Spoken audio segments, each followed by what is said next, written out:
আমরা মহাপ্রসাদের আয়োজন করেছি, যত ধরনের আয়োজন করেছি প্রত্যেকেই সমপরিমাণ এবং সুন্দরভাবে মহাপ্রসাদ পাবেন।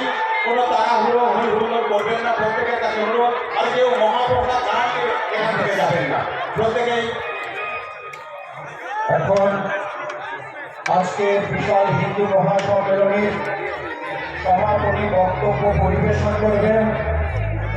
আজকে বিশাল হিন্দু মহাসম্মেলনের সম্মানিত সভাপতি শ্রীমান বাসুদেব উদ্ধারণ দাস প্রভু, শ্রীধাম মায়াপুর সনাতন সংস্কৃতি রক্ষা কমিটি সম্মানিত সভাপতি এবং শ্রীধাম মায়াপুর বিদ্যানীতি ভক্ত মহাসংঘের বিশিষ্ট সেবক এখন সভাপতির বক্তব্য নিয়ে আসেন শ্রী